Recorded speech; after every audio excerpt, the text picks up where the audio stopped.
పరిశుద్ధులు అయిన దేవ, ప్రేమ గల యేసయ్య, మీ నామానికి స్తుతులు స్తోత్రాలు. మీరు లేకుండా మీ వాక్యాన్ని మేము ధ్యానించినా మాకు అర్థం కాదు. మా హృదయాలు తెరవండి. నీ వాక్యంలో ఉన్న మాటలు గ్రహించే గ్రహణ శక్తిని, జ్ఞాపక శక్తిని, వినికిడి శక్తిని దయచేయండి. నిద్రమత్తును తీసివేయండి. ఏ ఒక్కరు కూడా నిద్రపోకుండా నీ కృప చూపండి. వాక్యము వారి హృదయంలో హత్తుకునేలాగా కృప చేయండి. యేసు ప్రభువారి పరిశుద్ధ నామమున ప్రార్థిస్తున్నాము తండ్రి, ఆమేన్. హల్లెలూయా. మరియు పర్యాయం ప్రభు యేసుక్రీస్తు వారి పరిశుద్ధ నామములో మీ అందరికీ కూడా శుభములు తెలియజేస్తూ దేవుని వాక్యంలోనికి ప్రవేశిద్దాం. పోయిన వారం నేను చెప్పిన వాక్యంలో ఒక ముఖ్య వాక్యం ఏదో ఎవరైనా చెప్పగలిగితే వాళ్ళకి మంచి బహుమతిస్తారు. పోయిన వారం నేను ఏ వాక్యం చెప్పాలి, ఏ మాట చెప్పాను? What was the central idea అమ్మా?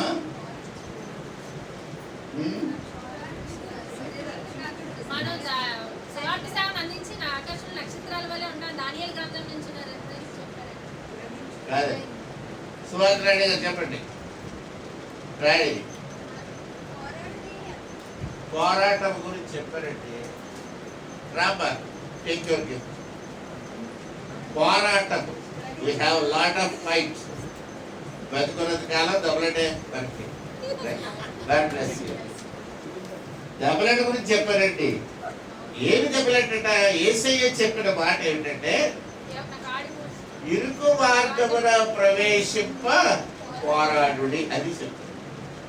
ఇరుకు మార్గంలో ప్రవేశించడానికి కష్టపడాలని చెప్పారు. ఎక్కడి నుంచి ప్రారంభించారంటే, మన దేశంలో వాజ్పేయి గవర్నమెంట్ ఉన్నప్పుడు పెద్ద పెద్ద రోడ్లు వేశారు, నేషనల్ హైవేస్ వేశారు, వెడల్పాటి రోడ్లు వేశారు.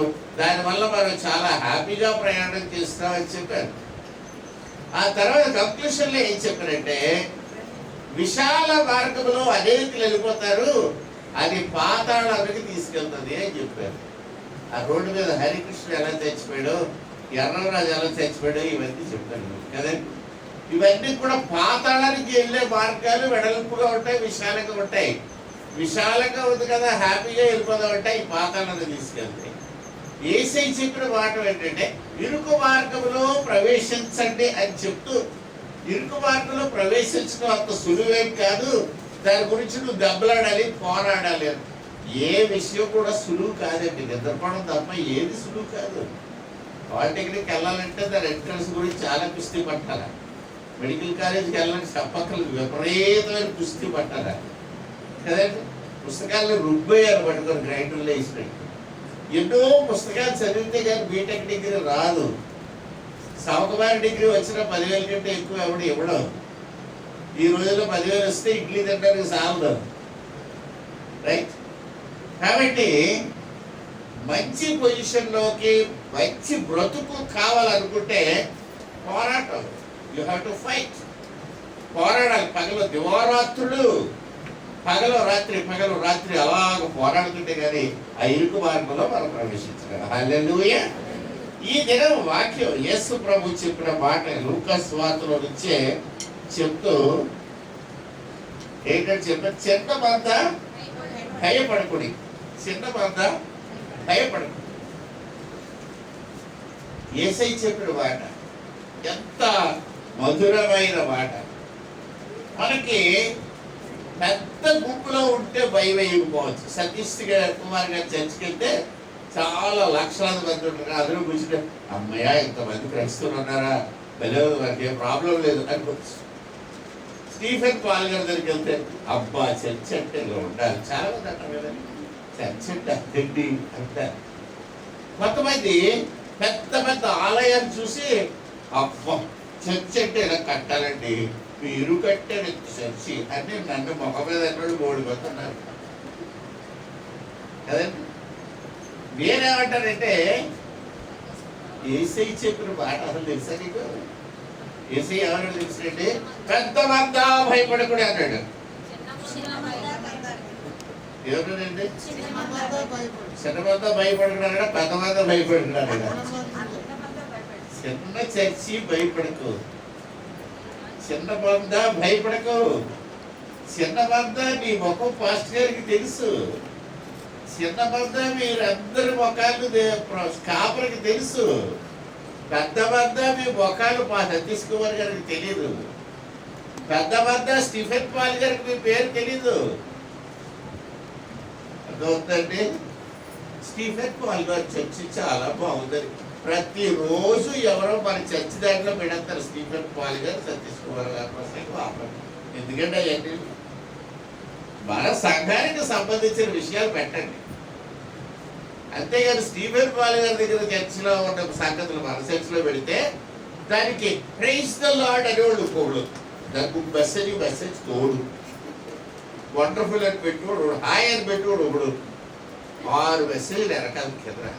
నాకు ఎన్ని మెసేజ్లు వస్తున్నాయి తెలుసంటే ఇలాగా స్టీఫెన్ దీంట్లో 150 మెసేజ్లు వస్తున్నాయి 100 గ్రూపులు. నేను ఏం చేస్తానో తెలిసినంటే అన్నిటికీ ఆల్ టిక్ అని కొట్టి delete, all tick delete, all tick delete. ఇదే పని ఒక అరగంట పని నాకు ఫోన్ నిండా వచ్చింది సార్. Message delete కొట్టుకున్నాను. ఇప్పుడు ఇంకా అడుగుదాం అనుకుంటాను సునీల్ మొత్తం డిలీట్ అని కొట్టాలి. అలాగే కదండి. నాకు చిన్నప్పుడు కంప్యూటర్ తెచ్చుకున్నాడు. డైరెక్టరీ అని కొడితే మొత్తం బాగుంది కంప్యూటర్లో తెలియదు. అమ్మాయి అలాంటి ఏదైనా ఉంటే ఒక కమెంట్ చెప్తే నాకు షార్ట్ కట్టే మొత్తం ఫోన్లోకి గ్రూప్లో రాకుండా చేసుకుంటూ గొడవలు.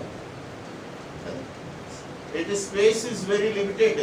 డిలీట్ సమ్ ఐటమ్స్ మళ్ళీ కంప్యూటర్ ఫోన్ మీద ఎవడొక ఫోన్ చేద్దాం తీస్తే ఫుల్. ఏంటి ఫుల్? స్టీఫెన్ పాల్ గారు వస్తారు. నాకు ఎందుకంటే ఇంకొకటి కొత్త కొత్త విషయాలు చూస్తున్నాను నేను. ఇంకోటి తెలుసండి, చక్కటి మెసేజ్ వచ్చేస్తుందండి. ఆ మెసేజ్ చదువుదాం అంటే అది ఇంగ్లీష్లో ఉండదు. మీరందరూ బాగుంటారు. MURU ANDA RRU BAGU NA NNA ఏంట్రా బాబు ఈ ఇంగ్లీష్, ఈ స్పెల్లింగ్ ఏంటి, ఇది ఎక్కడైనా వినలేదే కనలేదే. ఇన్ని పుస్తకాలు చదివే కానీ ఆఖరికి మీరు MURU మీరు ANDU RRU అంటారు. అంటారు కాదు, అందరూ బయటది అంటారు. బాగున్నారా PAGU NNA RRI అది క్వశ్చన్ వారికి. తెలుగులో ఇంగ్లీష్ ఏంటంటే బాబు ఎవడన్నా అవుతాడు. ఇంగ్లీష్ తెలుగులో కొట్టుకోలేని టైపు ఉంది కదా. మరి ఫోన్లో ఆప్షన్ ఉంది కదా, తెలుగు కాడికి తెలుగు కొట్టుకోవచ్చుగా. అదేదో తెలుగులో పాడవచ్చు కదా. ఇంగ్లీష్లో రాసుకొని తెలుగులో పాడి ఎందుకే బాగా. మా బాబు చెప్పినప్పుడు ఇంగ్లీష్లో రాసుకొని తెలుగులో పాడి. ఎందుకంటే తెలుగు రాసుకోవడం రాదు అసలు సంగతి. అది ఉడిద్దాలు రావు. ఇప్పుడు నేర్చుకుంది అనుకోండి. కాబట్టి దేవుని బిడ్డలారా, ఇవన్నీ మీరు చేసే తప్పులు. మన సంఘానికి సంబంధించి పలానా అవసరత ఉంది, పలానా ప్రార్థన అవసరత ఉంది, ప్రార్థన చేయండి మా కొరకు అని పెట్టండి. మేమందరం ప్రార్థన. ఒక పిక్ కార్డు రాయడం మీకు అంత ఇష్టం అయితే ఒకవేళ ఏదైనా తెలుగులో చెప్పినండి తెలుగులో మెసేజ్ పెట్టండి. అంతేగాని మళ్ళీ ఇంగ్లీష్లో కానీ మీరు మెసేజ్ నాకు తెలుగులో పెట్టారనుకోండి కదండి. మరి ఏమని పెట్టాలి, ఏమని చదువుకోవాలి, కష్టం కదా. రైట్. దేవుని బిడ్డలారా, దేవుని వాక్యుల భాగంలోకి వస్తే చిన్న మంద భయపడకూడదని ప్రభువు చెప్పాడు. పెద్ద మంద భయపడకుండా అనలేదు. ఎందుకు పెద్ద మంద భయపడకుండా అనలేదంటే పెద్ద మందలో తప్పిపోవడానికి వెడల్పు మార్గంలోకి వెళ్ళిపోవడానికి ఎక్కువ అవకాశం ఉంది. చిన్న మార్గంలో ఒకదానికి అందులోకి వెళ్తుంటే తప్పిపోయే అవకాశం లేదు. ఖచ్చితంగా ముందు గొర్రె వెనకాల రెండో గొర్రె వెళ్తా ఉంటుంది. అది వెడల్పోయిన మార్గం అయితే ఇటుపక్క తొమ్మ చెట్లు చూసి ఒక బ్యాక్ ఇటుపోతుంది, ఒక గొర్రె అటుపోతుంది. కానీ రకరకాల సోదరులకు గురి అవుతారు. యేసయ్య చక్కని మాట చెప్పండి, చిన్న మంది భయపడదు. ఎప్పుడైనా సరే చిన్న సంఘం నియమించబడ్డ సంఘం. నేను ఎప్పుడు చిన్న సంఘాలే ప్రవర్తిస్తాను. ఒకవేళ మనం 100 మంది దాటిపోయామనుకోండి, ఈలోగా మీలో నుంచి ఒక 4-5 పాస్టర్లు అవ్వాలి. అందులో సీనియర్ పాస్టర్గా ఇంకో సంఘం అప్పచెప్పేస్తాం. లేకపోతే ఈ సంఘాన్ని ఎవరికో అప్పచెప్పి నేను మళ్ళీ కొత్త సంఘం స్టార్ట్ చేస్తాను. నాకు కొత్త సంఘాలు అంటే చాలా ఇష్టం. చాలా సంఘాలు ప్రారంభించారు, చాలా సంఘాలు కట్టించారు కూడా. కాబట్టి కొత్త ఊర్లో స్వార్థ సేవ చేయడం చాలా ఇష్టం నాకు. కాబట్టి దేవుని బిడ్డలారా గుర్తుపెట్టుకోండి, చిన్న సంఘంలో మీ అందరి కొరకు ప్రార్థన చేసే అవకాశం ఉంటుంది, అందరిని గుర్తుపెట్టుకునే అవకాశం ఉంటుంది. పేరు పేరు వరుసగా కుటుంబ ప్రార్థనలో కూడా మిమ్మల్ని అందరినీ కుటుంబ వైజ్గా గుర్తుపెట్టుకునే అవకాశం ఉంటుంది. అదే పెద్ద సంఘాల్లో అయితే ఉండదు. కాబట్టి యేసయ్య మాట కూడా అదే, చిన్న మంద భయపడకుము అని ఒక పదం ఉందండి. భయం. మీరు ఎప్పుడైనా సరే మంచి ఉన్నతమైన విద్యలోకి వెళ్తే ఆ ఉన్నత విద్యలో ఏముంటుందంటే, ఇక్కడ చెప్పినట్టు ఈ సూత్రం కడతబెట్టు, ఈ డెఫినిషన్ కడతబెట్టు అని ఉండదు. మన అనుదిన జీవితంలో జరిగే అనేక విషయాలు, అందులో ఉన్న పదాలు, ఆ పదాల యొక్క అంతర్భాగం అనగా అర్థాలు, అవన్నీ కూడా ఉన్నత విద్యలో వస్తాయి. మనకి 2వ క్లాస్లో అల్పుడెప్పుడు పలుపు ఆడంబరము గాను అని మధ్యాలు ఉన్నాయి కదండి. విశ్వనాభిరామ అయ్యో కడదబెట్టండి అంటే కడదబెట్టేస్తాం. ఇదే పద్యం ఆంధ్ర యూనివర్సిటీలో ఎంఏ తెలుగు లేకపోతే ఎంఏ సంస్కృతం చదివేవాడికి అప్పచెప్తే వాడు ఆడంబరముగాను పలుకు, పలుకు అంటే ఏంటి, ఎలా పలుకుతాము, దాని అర్థం ఏమిటి, సారాంశం ఏమిటి, అన్నీ కూడా డీటెయిల్డ్గా చదువుతారు. మనం 2వ క్లాసులో చదవాలి. రైట్. ఇది అంటే ప్రభు చెప్పిన మాట భయపడకుడి అని చెప్తుంది. చిన్న మంద భయం అంటే ఏంటన్నమాట, చిన్న మందకి భయం ఉన్నది కాబట్టి ప్రభు చెప్తున్నాడు భయపడొద్దని. అర్థమైందండి. భయం ఉన్నది కాబట్టి భయపడకుడే చెప్తున్నాడు. భయం లేదనుకోండి చిన్న మందకి, యేసయ్యకి భయపడకుడే అని చెప్పే అవసరం కూడా ఉండదు. చిన్న మంద శబాష్ గొప్ప ధైర్యంగా ఉన్నారు మీరు, అలాగే ఉండండి అని అంటాడు తప్ప చిన్న మంద భయపడకుడే అని మాత్రం అంటారు. భయపడకుడి అన్నాడు అంటే తెలిసి భయం, అక్కడ భయం ఉంది కాబట్టి భయపడకూడదు. రైట్. ఇప్పుడు మిమ్మల్ని అందరూ ప్రశ్న అడిగితే చెప్పండి, మీకు ఎందుకు భయము, ఏమంటే భయము? కోళ్ళు చెప్తారు, మీరు ఏమేంటి చెప్తారు చెప్పండి. ఏమంటే భయం మీకు? సావు అంటే భయం. Very good. డెత్ ఏంటది అమ్మా? రక్తం అంటే భయం. మరి ఒంట్లో ఉంటుంది రక్తం, భయం వేస్తుంది మీకు. రక్తం ఎక్కడ పోతుందో అని భయం. రైట్. నెక్స్ట్ అండి ఏమా? పావులంటే భయమా? ఇంకా కప్పలంటే భయం. కప్పేం చేయదమ్మా. దెయ్యం అంటే భయం. కరెక్ట్. ఇంకా అండి చీకటి అంటే భయం. ఇంకా ఉరువులు అంటే భయం. మేఘాలు, ఉరువులు, వర్షాలు ఇవంటే భయం. ఇంకేంటి భయం? అల్లరి చేసేవాళ్ళు అంటే భయం. రోడ్డు మీద నడుస్తుంటే లారీ వచ్చి పెట్టేస్తారు, భయం లేదు.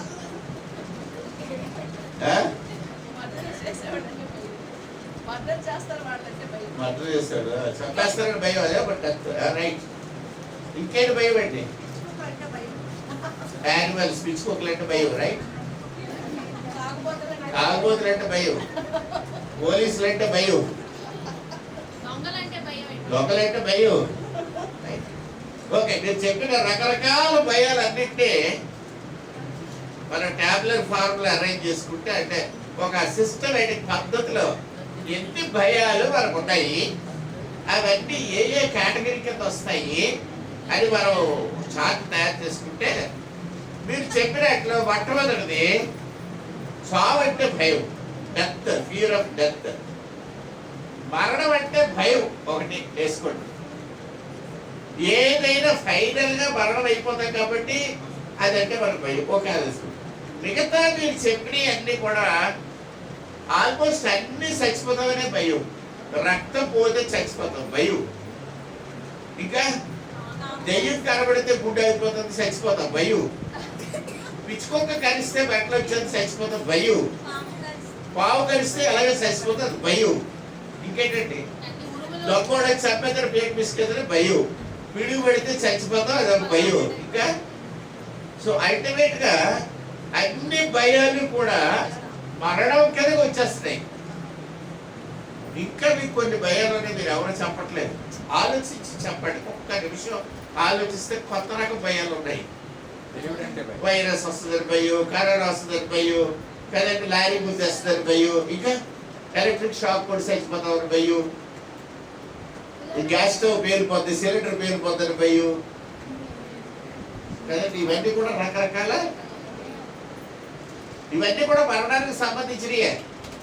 ఇవన్నీ కూడా ఏంటంటే చచ్చిపోతాం ఇదే మెజర్గా లింక్ అవుతున్నాయి. ఏం చూసుకుంటా ఇంకో రకం భయం ఉంది ఏంటి చెప్పండి? దేవుడంటే భయం. దేవుడంటే భయం లేదు. భయం దేవుడంటే, మీకు దేవుడంటే భయం ఉంటే ఆదివారం ఆరాధన మానేస్తారా? చర్చికి లేటుగా వస్తారా? బాప్తీసం వస్తుంటే గుండి పక్కనకి ఈ అనుకుని వెళ్ళిపోతారా? బాప్తీసం పొందకుండా వెళ్ళిపోతారా? ఎవరైనా సరే ప్రభువునందు విశ్వాసం ఉంటే ఇప్పుడు రండి అని నేను పిలిచినప్పుడు వచ్చారా? రాలే. దేవుడికి భయం ఎక్కడ? ఎవ్వడికి కూడా లేదు దేవుడు అంటే భయం.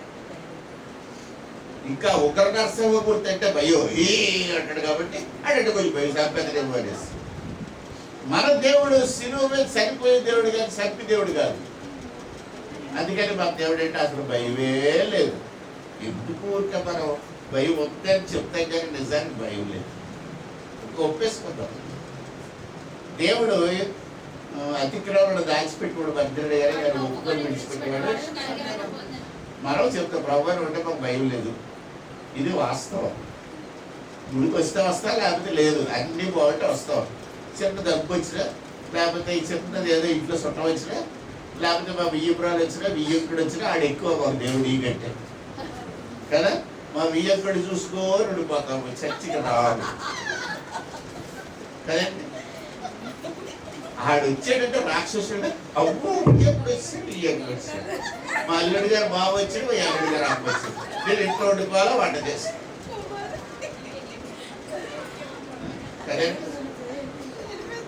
కాబట్టి నీకు దేవుడు అంటే భయం లేదు. నేను నమ్మను బాబు, నువ్వేమంటే అనుకో, కానీ నువ్వు కార్యక్రమాన్ని నడిపించినా సరే దేవుడు అంటే భయం అంటే మాత్రం నేను నమ్మను.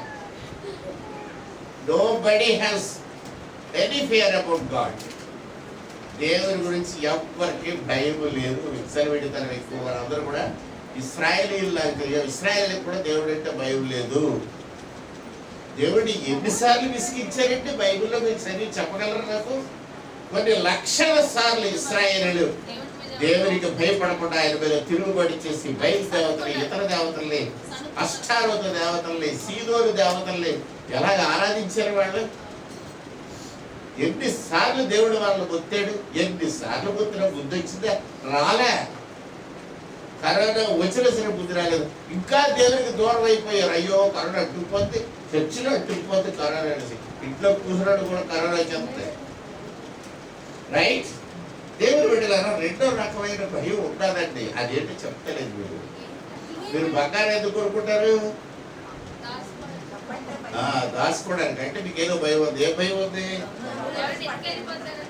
పట్టుకెళ్ళిపోతే మరి భయం కాదు. అసలు ఎందుకు కొన్నారు? వేసుకోవడానికి. అబ్బా అంత మంచండి. భూములు ఎందుకు కొట్టినారు? వేసుకోవడానిక. ఇల్లు ఎందుకు కొట్టినారు? వేసుకోవడానిక.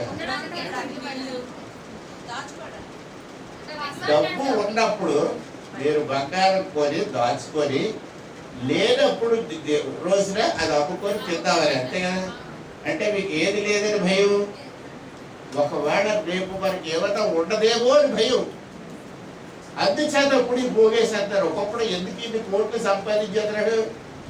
ఒక్కొక్కడికి 10 ఇళ్ళు ఎందుకు అవసరం కదండి. జగనన్న ఇస్తే ఎన్నిళ్ళన్నా కావాలా? అమ్మ ఒడి, అప్పమ్మ ఒడి, నాన్న ఒడి, తాత ఒడి, అందరు ఒడి కావాలా? ఎవడు ఒడి వాడికి వద్దు. ఒళ్ళో పడుగు కూడా అందరు ఒడి కావాలి కదండి. కాబట్టి డబ్బు మీద ఆశ.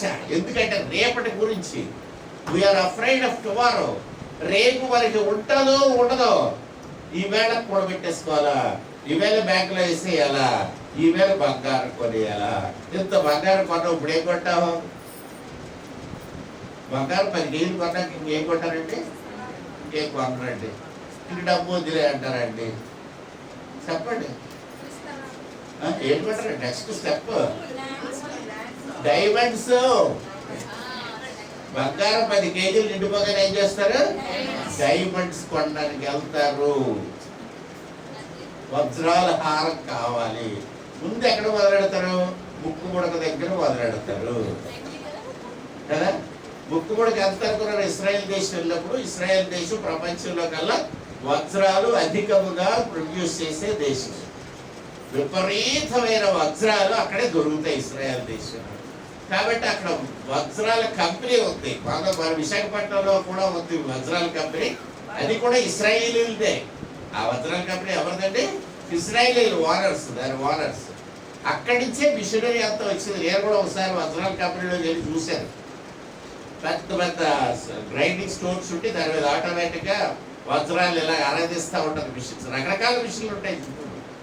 చిన్న వజ్రం మనకు కనబడతలేదు, అది ఇలాగ అంటుంది. ఏంటంటే అది అంటుంది, దాని వజ్రం చూడండి అన్నాడు.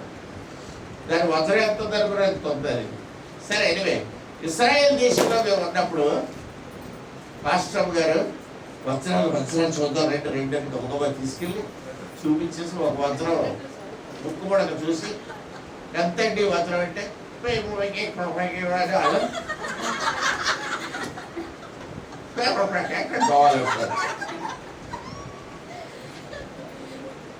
అప్పుడు డాలరు 61 రూపాయలు. మేము వెళ్ళి 73, 74 అయిపోయింది. మీరు వెళ్ళి వజ్రాల షాప్కి వెళ్ళకండి సార్. ఆ వజ్రాల కొట్టుకు వెళ్ళి మేము కనుక్కున్న తర్వాత చెప్పిన డాలర్స్కి గబగబా క్యాలిక్యులేటర్ తీసి లెక్కెట్టుకొని చూస్తే అసలు కనపడతలేదు వజ్రం. ముక్కు ముడక వద్ద దానికి బంగారం ఫ్రీ అట. ఆ ముక్కు ముడక కొన్న బంగారం యొక్క డైమండ్ 1,50,000 చెట్లు కట్టి కనపడుతుంది. అలాంటిది 1,50,000 అయితే మీరు ఎంత ఇంత వజ్రాలు పడతారు. ఇలా ఉంటారు రాళ్ళు, పాసులు పేరు, రైట్. కాబట్టి ఇవన్నీ కూడా ఎందుకు మీరు కొంటారంటే దేవుడు అంటే భయం లేదు, కానీ రేపు అంటే మీకు భయం.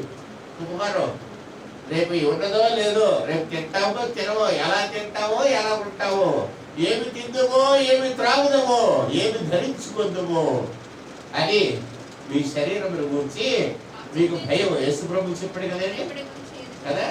ఆకాశ పక్షులు చూడండి, అవి విత్తవు పోయేవు, పుట్లలో కూర్చుతారు, అయినను వాటి పరలోకపు తండ్రి వాటికి ఆహారము ఇచ్చుచున్నాడు. పరలోకపు తండ్రి ఒకసారి ఈ పక్షులు, కాకులు, గోరువంకలు ఇవన్నీ కూడా రోడ్డు మధ్యలో వేస్తాయండి. అప్పుడు ఈ డబుల్ రోడ్స్ లేవు మనకి, సింగిల్ రోడ్డే. ఆ రోడ్డు మీద అంతా కాకులే, అంతా గోరింకలు, మోటార్ సైకిల్ మీద వెళ్తున్నారు. ఏంటి ఊరిగా ఏడుకోతున్నా రోడ్డు మీద, మెయిన్ రోడ్డు మీద, ఇంత రోడ్డు మీద చక్కగా నా శత్రువులు ఎందుకంటే నీకు భోజనం సిద్ధపరుస్తుంది అన్నట్టు వెనకాల లారీలు అన్ని వస్తాయి. ఈ రోడ్డు మీద భోజనం చేసేస్తా ఉన్నాయి ఈ కాకులు, ఈ చెంచల పక్షులన్నీ. ఏటో తింటడానికి జాగ్రత్తగా అబ్జర్వ్ చేస్తే ఆ లారీలో నుంచి బియ్యము ఇంకేమో బొబ్బలు గిప్పులు కారిపోతున్నాయి బయటికి. అలా కారిపోవడానికి కొన్ని కాకుల బస్తాల మీదకి ఎక్కి ఇలా ముక్కని పొడిసి కొంచెం ఖాళీ చేస్తున్నాయి భోజని. అది ఖాళీ చేసినప్పుడు ఈ లారీ ఈ స్పీడ్ బ్రేకర్స్ మీద వెళ్ళి గుంటు వేసినప్పుడు అందులో నుంచి బియ్యం పడిపోతున్నాయి. ఈ పడిపోయేవన్నీ వేరుకొని తింటున్నాయి పక్షులన్నీ కూడా.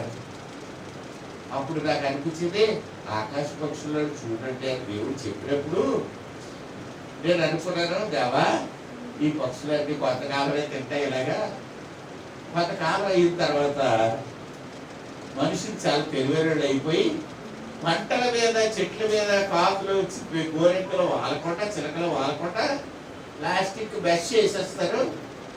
అప్పుడు ఈ పక్షులు వెళ్ళి తినలేవు. అప్పుడు నువ్వు వీటికి ఆహారం ఎలా పెడతావు అని నా మనసులో ఒక ప్రశ్న వచ్చింది. అప్పుడు దేవుడు అడిగారు, దేవా మా వాళ్ళందరూ కూడా ఈ పొలాల మీద బెషలు వేసేస్తారు ప్లాస్టిక్ పెద్ద పెద్దవి. అప్పుడు మీ కాకులు ఎలా భోజించేస్తాయి అన్నాడు. అప్పుడు దేవుడు ఏమన్నాడంటే, ఈ పంట అంతా కోసిన తర్వాత బస్తాలు వేసి అక్కడ రైతు తినేడు, వీడు పట్టుకెళ్ళి విశాఖపట్నంలో, విజయనగరంలో అబ్బాలి అక్కడికి ఎలా వెళ్తాయి అని అడిగాడు. నేను అన్నా అవన్నీ లారీలు వెళ్ళిపోతాయి అన్నాడు. ఆ లారీలు కాఫీ కన్నాలు ఎడతాయి అన్నాడు. అప్పుడేముంది, మీకు రోడ్డు మీద స్పీడ్ బ్రేకర్లు వేస్తారు, లారీ దుమ్ముకు గెలుతుంది దాని మీద. అప్పుడు ఈ బియ్యవన్నీ కింద పడతాయి, ఆ కాకులు తింటాయి అని.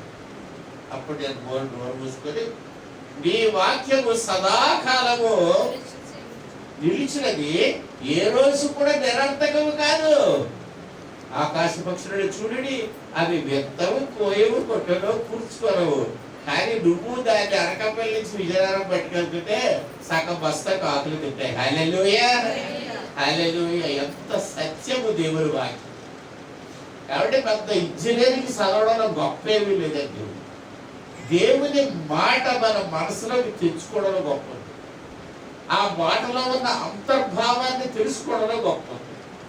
సో యేసయ్య చిన్న మంద భయపడకూడే అంటే, చిన్న మందకైనా పెద్ద మందకైనా భయం మాత్రం కావనే. భయం ఉంది, వాళ్ళకి భయం ఉంది, మనకి భయం ఉంది. వాళ్ళు చెప్పేది ఏదో కొంచెం బాగున్నట్టు మీకు అనిపిస్తుంది కనుక సెల్ ఫోన్ నిండా read evening prayer, morning prayer, afternoon prayer, mid night prayer, తెల్లవారుజాము ప్రేయర్ అని పెట్టేస్తున్నారు మీరు కదా. నిజానికి అది ప్రేయర్లు అవసరం అంటే అవసరం లేదు. మన దేవుడు చాలా మంచి దేవుడు. ఊరికి అస్వాలు నువ్వు లొంగో దిగు అని అడగలేదు. యేసు ప్రభు ప్రార్థన చేస్తే చాలు. 7 మార్లు దానియేలు ప్రార్థన చేసినప్పుడు 7 మార్లు చేయండి చాలు, అందుకని అయిపోతుంది. రైట్? భయం వాడికే ఉంది, మనకే ఉంది. మనకు ఉన్న భయాలు మీరు ఎన్ని రకాల భయాలు లెక్కేసుకున్నా 2 రకాలే. ఒకటి చచ్చిపోతాను భయం, 2 రేపుల గురించి భయం. వాట్ హ్యాపెన్స్ టుమారో, రేపేమవుతుందో అని భయం. ఈ 2 భయాలు మనకి ఉన్నాయండి. చచ్చిపోతామన్న భయాల్లో పావులు అది ఇది చెప్పారు. మీకు చెప్తున్నారు, పావులు తేళ్లు కప్పలే కాదు, బొజ్జింక అంటే భయం చాలా మంది. బొజ్జింక ఎంత ఉంటుంది, ఆ బొజ్జింక వేసాల్సిన వెళ్ళిపోతుంటే నర్సుడు 3 మంది. అమెరికా నుంచి ఒకసారి ఒక మిషనరీ బయటకు వచ్చి మా ఇంట్లో ఉన్నది. ఆవిడ భద్రాద్రి క్యాగ్లేస్ పరిగెట్టుకెళ్ళి ఏమైపోయింది, రావుగా వచ్చేసి ఉంటుంది ఇంట్లో అడుగుతుంటావు అని పరిగెట్టుకెళ్ళి ఏమైందమ్మని అడిగితే, ఏమైందంటే కత్తిరిగా వచ్చిందండి. ఇంత కత్తిరిగా, ఆ కత్తిరి అంటే అదేదో 3 గంటలుందో అది వచ్చింది కదా. అవి ఉండేది పొలాల్లో, మరి కత్తిరిగలు రావా, తేనెటీగలు వస్తాయి, కత్తిరిగలు వస్తాయి, దోవలు వస్తాయి, వస్తాయి. దానికి ఇంత కేకలేసేలా అంటే నీకు ప్రాణం పోతే కూడా భయం వేస్తుంది కత్తిరిగా చూస్తే. దేవుని బిడ్డలారా, బొజ్జింక దగ్గర నుంచి ఏనుగు వరకు ఏ జంతువు చూసినా మీకు భయమే. జంతువు వాళ్ళు చంపేస్తుందన్న భయం. మనుషులు కూడా చూస్తే మీకు భయం. చిన్న పిల్లడు కనబడితే భయమే కదండి. ఒక పెద్ద గజదొక్క కనబడితే భయమే. ఒకసారి నేను చిన్నప్పుడు పుట్టి పెరిగిన ఊరు చూద్దామని వెళ్ళాను. ఆ ఊర్లో నేను ఒక రైల్వే బ్రిడ్జి కింద ఇసుకలో ఆడుకునేవాడిని మా నాన్నగారితో వెళ్ళి. అక్కడికి వెళ్ళి సరదాగా ఇసుకలో మళ్ళీ ఆడుకుందాం అనిపించింది పెద్దగా అయిపోయాక. సో ఒక రోజున అక్కడికి వెళ్ళి ఆ రైల్వే వంతెన కిందకి వెళ్తున్నారు. ఆ రోజు ఆదివారం అనుకుంటాను, ఆదివారం. ఒక్కడే వెళ్తుంటే అట్టించి ఒక తెల్ల షర్ట్ ప్యాంట్ వేసుకుని ఒక ఆయన నడుచుకుంటూ వస్తున్నాడు. ఆడు చూసేసరికి 4 చెవట్లు పెట్టేసింది. ఏంటో బాబు, ఇంత ఎవరు నిర్మానుష్యమైన ప్రదేశంలో, ఎవడు వెళ్ళని ప్రదేశంలో ఈడు నిలవచ్చి అసలు వరిసా దెయ్యవా ఏంటంటే మధ్యాహ్నం 2 గంటల టైంలో. కాబట్టి చాలా భయపడి కొంచెం రోడ్డు పక్కకి వెళ్ళి అలా చూస్తున్నాడు, ఏంటంటే వాడు కూడా నన్ను చూసి అంతే భయపడుతున్నాడు, ఈడేంటి ఇలా వస్తుందని. ఆఖరికి ఇద్దరు కలుసుకొని చూసేసరికి మేమిద్దరం కలిసి వాళ్ళ దగ్గర పనిచేస్తాం. నా ఫ్రెండ్ బాగా ఫ్రెండ్. అయ్యో నువ్వు అనుకున్నావు. వాడు ఆంధ్ర బ్యాంక్లో అకౌంటెంట్గా పనిచేస్తాడు. అప్పుడు వెంటనే షేకండ్ ఇచ్చాడు, రామయ్య వారి ఇంటికి రూమ్కి వెళ్దామని తీసుకెళ్ళాడు. అక్కడ భోజనం పెట్టాడు, అన్ని పెట్టి వచ్చారు 2 గంటల టైంలో. కానీ నేను ఫస్ట్ టైం వాడు చూడండి జడిసిపోయాను. అప్పుడు వాడు చెప్పాడు, నేను భయపడిపోయి నేను చూసి ఎవడ ఇలా వస్తున్నాడు, కొడతాడా, తిడతాడా, జోబులు లాక్కుంటాడా, జోబులో కత్తి తీస్తాడా, నేను భయపడ్డాను భయ్యారు. కాబట్టి మనిషి లోన్లీగా ఉన్న ప్రదేశంలో చూస్తే భయపడతాం, జంతువుని చూస్తే భయపడతాం, పిల్లడు చూస్తే భయపడతాం.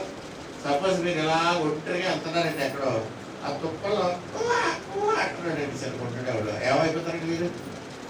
ఇక్కడ ఎవడో పిల్లలు సెంటర్ ఉంటాడు కావాలా, ఎవడన్నా పోలీసుడు వచ్చిండి నువ్వే బారిసే ఉంటాడు కావాలా, ఎన్ని భయాలండి వాళ్ళకి అన్ని భయాలే. So small or big, you are afraid of human beings. తర్వాత ప్రతి చిన్న వస్తువులు చూసిన భయమే. కొంతమంది యంత్రాలు చూస్తే భయం. చక్రాలు పళ్ళ చక్రాలు తిరుగుతుంటాయి, వెలుగు తిరుగుతుంటాయి, అన్నీ చూస్తే భయమే. స్టీల్ ప్లాంట్కి వెళ్తే భయం. వేడి ఇరు కాలువల్లో ప్రవహించుకుంటే వెళ్ళిపోతుంది, అది చూస్తే భయం. ఫెర్రోయిల్ కార్పొరేషన్కి వెళ్ళి మీరు చూస్తే ఇనప గజాలు లాంటి పరిగెట్టుకుంటే బకెట్లతో బయటకు వెళ్తారు. ఇరువు నీటిలాగా ఉంటుంది. అది చల్లారడానికి 20 రోజులు పడుతుంది. అక్కడ ఎంత భయంకరమైన వేడితో ఉండే మిషన్స్ ఉంటాయి. మనకి సూది పూసుకోవడమే మరి భయం. ఇంజక్షన్ సిరైంజ్ చూస్తే కొంతమంది కేకలు వేస్తారు, ఏదో గురప కూర్చుంటారండి కదండి. కాబట్టి సూది దగ్గర నుంచి సిరైంజ్ వరకు ఏది చూసినా భయమే. ఇవన్నీ కూడా చచ్చిపోతామని భయం. కాబట్టి యేసు ప్రభు ఏం చెప్తున్నారంటే, చిన్న మంద భయపడకండి. అసలు ఈ రెండింటి గురించి భయపడకండి. సావు గురించి భయపడకండి, రేపటి గురించి భయపడకండి. రేపటి భయం గురించి ఎందుకు భయపడద్దు అన్నాడంటే యేసయ్య, ఏనాటి కీడు ఆ నాటికే. నువ్వు చేసేది కీడేగా, నువ్వేమైనా వేలు చేస్తున్నావు చెయ్యు. ఎంతసేపు సెల్ ఫోన్ అంటే ఆడుకుంటావు, అదేగా నువ్వు చేసింది కదండి. లేకపోతే గ్యాంబ్లింగ్, డబ్బులకి పేకాట, జోగం, ఇయేగా నువ్వు ఆడేది. కాబట్టి రేపటి గురించి ఆలోచించు. మత్తయి సువార్త 10వ అధ్యాయం 28వ వచనంలో యేసు ప్రభువు ఓ మాట చెప్పాడు. ఆత్మనే కాక శరీరమును చంపు వారికి భయపడకూడదు, కానీ దేవుడమ్మా ఆత్మను దేహమును కూడా నరకములో నశింప చేయువానికి మిక్కిలి భయపడుడి. ఇప్పుడు చెప్తున్నాడు దేవుడు, చిన్నబంతా మీకు భయం అక్కర్లేదు, మీరు చచ్చిపోతాడు భయపడకండి. చచ్చిపోతే మీ శరీరం ఏమైపోతే మట్టిలో కలిసిపోతుంది. మీ ఆత్మ ఎక్కడికి వెళ్తుంది? నరకానికి వెళ్తుంది అనుకుంటున్నారు కదా. దేవుడు ఏం చెప్తున్నాడంటే, నీ శరీరమును నీ ఆత్మను కూడా నరకములో వేస్తాడు. హల్లెలూయా. అంటే శరీరం మట్టిలో కలిసిపోదండి, కలిసిపోయినట్టు కనబడుతుంది కానీ కలిసిపోదు. గుర్తుపెట్టుకోండి, శరీరము మట్టిలో కలిసిపోద్ది అని అందరూ చెప్తున్నారు, మనం అనుకుంటున్నాం కానీ కలిసిపోదు. ఎహెస్కేలు గ్రంథం 37వ అధ్యాయంలో ఎహెస్కేలు ప్రవక్త ఉన్నాడండి. ఆ ప్రవక్తని దేవుడు తీసుకెళ్ళి ఒక లోయలో దించాడట. దించితే ఆ లోయలో ఏమున్నాయట? ఎండిపోయిన ఎముకలు ఉన్నాయట. అప్పుడు దేవుడు మాట్లాడాడట, నరపుత్రుడో నీకేం కనపడుతున్నాయి అన్నాడట. అప్పుడు వీడు ఇలా చూసి ఎండిపోయిన ఎముకలు కనబడుతున్నాయి. నరపుత్రుడో ఈ ఎముకలన్నీ బతుకుతాయా అన్నాడు. నాకుసరికి ఈ ఎహెస్కేలు అన్న ప్రవక్త, ఏమో ప్రభు నాకేం తెలుసు, అంత నీకే తెలుసు, నువ్వే చెప్పు అన్నాడు దేవుడు అన్నాడు. అప్పుడు దేవుడు అన్నాడట, నరపుత్రుడో ప్రవచన వ్యక్తి ఈ ఎముకలతో మీరందరూ కూడా అస్థిపంజరాలు అవ్వండి అన్నాడు. అప్పుడు ఎవరి ఎముకల దగ్గరికి వచ్చేయండి అని చెప్పాడట ప్రవచన వ్యక్తి. దేవుడు చెప్తున్నాడు, వినండి ఎముకల్లారా. ఎవడ ఎముకల దగ్గర వచ్చేసరికి గడగడ గడగడ గడగడ గడగడ మరి శబ్దం వచ్చిందట. ఎందుకు వచ్చింది గడగడ మరి శబ్దం? ఈ ఎముకలను ఉదాహరణ బుద్ధించుకుంటాయి దాని శరీరం దగ్గరికి పోవడానికి. ఈ గుర్రె ఎక్కడి నుంచి పరిగెడికి వచ్చేస్తుంది, కాలు ఎక్కడి నుంచి పరిగెడికి వచ్చేస్తుంది, దుబ్బులు ఎక్కడి వచ్చేస్తుంది. ఆ రావడంలో ఇంకొక దుబ్బుతో ముందుకుంటుంది గడగడ గడగడ పట్టం. అన్నీ వచ్చేసి మొత్తం మీద ఎవడ అస్థిపంజరం వాడి దగ్గర తయారైపోయింది. దేవుడు అస్థిపంజరాలు అంటే బాబు ఇన్ని అస్థిపంజరాలు ఉన్నాయంటే అనుకుంటాడు ఎహెస్కేలు. మళ్ళీ దేవుడు చెప్పాడట, నరపుత్రుడా ప్రవచన వ్యక్తి, వీటికి కండరాలు చర్మం అన్ని వచ్చినట్టు ఆజ్ఞాపించు అన్నాడు. ఓ ఎముకల్లారా, ఓ అస్థిపంజరాలారా, దేవుడు ఆజ్ఞాపిస్తున్నాడు, ఇటు కండరాలు, ఇటు శరీరము, ఇటు చర్మము వచ్చేయండి అన్నాడు. అనేసరికి శబ్దం అవ్వలేదు, గుడుగుడు అవ్వలేదు. ఈసారి అంటే ఎవరి కండరాలు వాళ్ళకి, ఎవరి చర్మం వాళ్ళకి, ఎవరి రంగు ఆడది, నల్లగొండోళ్ళు నల్లగా, తెల్లగొండోళ్ళు తెల్లగా, గడ్డలున్నోళ్ళు గడ్డలతో, వీసాలున్నోళ్ళు వీసాలతో, వీసాలు లేనోళ్ళు వీసాలు లేకుండా మొత్తం అంతా కూడా సెట్ అయిపోయింది. ఇదివరకు కాలేజీ పోయినోళ్ళు కూడా పాతకాలు ఎక్కడొన్నా సరే వచ్చేసింది, ఎక్కడ ఉండిపోలేదు. ఇదివరకు కళ్ళు పోయినోళ్ళు కళ్ళు వచ్చేసినాయి. అంతా కూడా డెడ్ బాడీస్ మిగిలాయి, ఇప్పుడు అక్కడ చచ్చిపోయినే మిగిలాయి. అప్పుడు చూస్తున్నాడు, అన్ని శవాలే, రకరకాల శవాలు, దొరల శవం ఒకటి, నిగ్రోడి శవం ఒకటి, భారతీయుడి శవం ఒకటి, రకరకాల శవాలు. అప్పుడు దేవుడు వెళ్ళాడంట, నారాపుత్రుడా ప్రవచనం ఎత్తి జీవాత్మ రమ్మని చెప్పు అన్నాడు.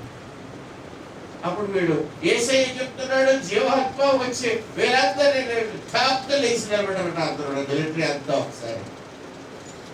అప్పుడు దేవుడు చెప్పాడు, చూడు నరపుత్రుడా, ఈ ఎముకలకు మాంసం ఎక్కడి నుంచి వచ్చింది అనుకుంటావా, కండరాలు ఎక్కడి నుంచి వచ్చాయి అనుకుంటావా కదా, ఎక్కడి నుంచి వచ్చాయి అనుకుంటావా, వాళ్ళే వెంటనే. ఓహో, ప్రవక్త చూసాడు అదంతా. ఇలా అవుతుందా ముందుకి అన్నాడు. మనందరికీ కూడా అలాగే జరగబోతుంది. హల్లెలూయా. మన కండరాలు, మన దేహం, మన శరీరం కూడా ఆ తీర్పు దినాన్ని భూమికి బయట పరిగెట్టుకు వచ్చేదండి. ఎక్కడున్నా సరే, మీ ఎముకలు ఎక్కడున్నా సరే, పెద్ద తినేసినా సరే, ఎవడ ఎముక ఆడి దగ్గరికి వచ్చేస్తుంది. నమ్మగలుగుతున్నారా కదా, నమ్మగలుగుతున్నారా? నమ్మకపోతే మీ దౌర్భాగ్యం. దేవుడు మీకు అధిక విశ్వాసాన్ని ఇచ్చి నమ్మిక కలిగించును గాక. నిజమండి, ఇది సత్యం. ప్రతివాడు, మృతుడైన ప్రతివాడు తన మనసులో లేస్తాడు కదా. ఏ వరుసలో చచ్చిపోయారో ఆ వరుసలోనే లేస్తారు. 21వ తారీఖు చచ్చిపోయారు, 21వ తారీఖున వెళ్ళి లేస్తారు. 29 చచ్చిపోయిన వాళ్ళు, 21 చచ్చిపోయిన వాళ్ళు లేచిన తర్వాత 29 చచ్చిపోయిన వాళ్ళు లేస్తారు. తమ తమ వరుసలో లేస్తారు. ప్రతిదీ దేవుని గ్రంథంలో వ్రాయబడింది. హల్లెలూయా. ఏ విధమైన అనుమానానికి కానీ సంకోచానికి కానీ అవకాశం లేదు. మీకు ఏ అనుమానం ఉన్నా సరే దేవుని వాక్యాన్ని చదవటం లేదన్నమాట. మీ డౌట్స్ అన్నీ ఉంటే వాక్యాన్ని చదవండి బాగా. ఒకసారి రాయవెల్లూరు మెడికల్ కాలేజీలో MBBS చదువుతున్న ఒక కుర్రాడితో మాట్లాడుతున్నాడు, దేవుడి గురించి చెప్తా ఉన్నాడు. వాడు ఒకటే అన్నాడు, ఏమన్నాడంటే, ఇశ్రాయేలీయులు 21 లక్షల మంది ఎడారిలో నడుచుకుంటూ ఐగుప్తు దేశం నుండి మోయాబు దేశం వరకు వెళ్ళారు కదా, అది సొంత అబద్ధం అన్నాడు వాడు. ఎందుకు అబద్ధం అన్నావు అన్నాడు. వీళ్ళ 40 సంవత్సరాలు తిరిగారట అంకుల్ అన్నాడు. అవును, 40 సంవత్సరాలు తిరిగి, 38 సంవత్సరాలు తిరిగారు. కరెక్ట్గా చెప్పాలంటే 40 సంవత్సరాలు కాదు, కానీ 40 సంవత్సరాలు రాశారు. కరెక్ట్గా తిరిగేది 38 సంవత్సరాలు. ఇది కూడా బైబిల్లోనే ఉంది, 38 సంవత్సరాలు వాళ్ళు నడిచారని. వాడు ఏమడిగాడంటే నన్ను, అది ఉద్రే అంకుల్ నేను నమ్మను, 21 లక్షల మంది నడిస్తే ఆయన ఉదయాన్నే టాయిలెట్కి ఎక్కడ వెళ్ళారు, బాత్రూమ్కి ఎక్కడ వెళ్ళారు, ఆడికి లెట్రిన్లు ఎక్కడ వచ్చి, బాత్రూమ్లు ఎక్కడ వచ్చి, అదే డౌట్ కదండి. అప్పుడు ద్వితీయోపదేశకాండం తీసి చూపించారు. దేవుడు ఏం చెప్పాడంటే, మీరు మీ ఆయుధములతో పాటు, ఇశ్రాయేలుకి ఆయుధాలు ఏంటున్నాయో తెలిసినా మీకు? వాళ్ళు ఏం చేశారు, ఇటుకలు చేశారు. ఇటుకలు చేయడానికి గడ్డి కావాలి, గడ్డి కొయ్యడానికి కొడవళ్ళు కావాలి. ఇశ్రాయేలు దగ్గర ఉన్నాయి కొడవళ్ళు. ఇంకా నేల మీద పాకి గడ్డి కొయ్యడానికి ఏంటి వాడతాం మనం?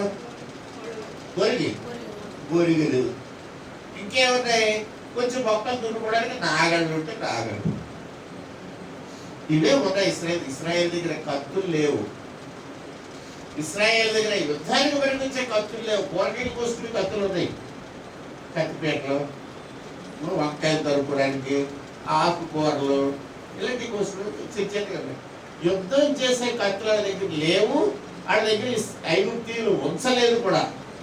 తర్వాత ఐరన్ కార్ఖానాలు ఐగుప్తు దేశంలో ఉన్న ఇశ్రాయేల్ దగ్గర లేవు. వీళ్ళ బానిసలు కదా, వీళ్ళ కత్తులు తయారు చేయలేవరు, తుపాకులు తయారు చేయలేవరు. కాబట్టి వాళ్ళ దగ్గరనే చిన్న చిన్న కత్తులు. దేవుడు ఏం చెప్పాడంటే, మీరు అరణ్యంలో వెళ్ళిపోతున్నారు కదా, మీ దగ్గర ఉన్న వస్తువులతో పాటు గసికే ఒకటి ఉంచుకోనవలెను. ప్రతి మనిషికి ఒక గసిక ఉండాలండి. గసిక అంటే ఏంటి? పొయ్యి తవ్వుకోవడానికి వీలుగా. దీంతో పాటు నీకున్న ఎక్విప్మెంట్ టూల్స్ తోటి పాటు ఈ గసిక ఉండాలండి. ప్రతిరోజు కూడా 3వ జామున తెల్లవారుజామున నీవు పాళెము వెలుపలికి వెళ్ళిపోవాలి. అక్కడ ఏం చేయాలంట? గసికతో గొయ్యి తవ్వుకోవాలంట. అక్కడ నీవు మల విసర్జన చెయ్యాలంట. నువ్వు వెనకకి తిరిగి ఆ గొయ్యిని మళ్ళీ ఊడి చెయ్యాలి. ఇసుక కదా, చాలా సులువుగా తవ్వుకుంటారు. అది మూసేసి అప్పుడు నువ్వు వెళ్ళాలి. నీ దేవుడైన యెహోవా నీ పాడెములో సంచరించినప్పుడు అసహ్యమైనది ఏదియో నాకు కనబడకూడదు. హల్లెలూయా. కాబట్టి దేవుడు పెట్టాలని కొడలు డాక్టర్ చూపించారు. డాక్టర్ గారు, రేపు పొద్దున మీరు ఏదో టైఫాయిడ్ వస్తే క్లోరోమ్ వేసిన వాటర్ వేస్తుంది అనుకుంటున్నారు. దేవునికి తెలుసు మానవుని ప్రతి అవసరం. దేవుడు ముందే చెప్పాడు, నువ్వు పోయి తవ్వుకోవాలరా, టాయిలెట్కి వెళ్ళాలరా, మళ్ళీ కప్పెట్టాలరా, మళ్ళీ రావాలి. ఇది తెల్లారిజాము చేయడం అయిపోవాలి అబ్బాయా. దేవుడు ఎంత కరెక్ట్గా చెప్పాడు ప్రతి విషయం. అన్ని విషయాల్లో కూడా దేవుడు తగిన జాగ్రత్తలు తీసుకున్నాడు. హల్లెలూయా. అందుకే నువ్వు భయపడాల్సిన అవసరం లేదు. చిన్నగా భయపడమంటే గాడ్ నోస్. ఆకాశ పక్షులను చూసే దేవుడు ఇంకో మాట కూడా చెప్పాడు యేసయ్య. 2 పిచ్చుకలు ఒక కాసుకి అమ్మగడతాయి, ఒక కాసుకి 2 పిచ్చుకలు అమ్మేస్తారు. కానీ అందులో ఒక పిచ్చుక భూమి మీద పడాలంటే దేవుడు ఆజ్ఞ అవ్వాలంట. అంటే అరకాసు వాల్యూ చేసే ఒక పిచ్చుక చచ్చిపోవాలంటే దేవుని యొక్క అనుమతి ఉండాలి. హల్లెలూయా. నువ్వు చచ్చిపోవాలంటే దేవుడి అనుమతి అక్కర్లేదా? ఖచ్చితంగా ఉండాలి. ఆయన అనుమతిస్తేనే మనం చచ్చిపోతాం, లేకపోతే సము. ఒకవేళ మీరు చచ్చిపోతాం ఒక భయం ఉన్న వాళ్ళకి ఇంకోటి చెప్తారు.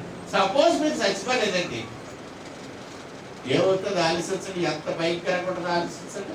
చచ్చిపోలేదు, మీకు 80 సంవత్సరాలు వచ్చేసాయి, మీ మనవడు మిమ్మల్ని బాగా చూసుకుంటాడు, చక్కగా తినేస్తున్నాం, రోజు చపాతీలు బాగా తింటున్నాం, దుఃఖలా ఉన్నాం అనుకోండి.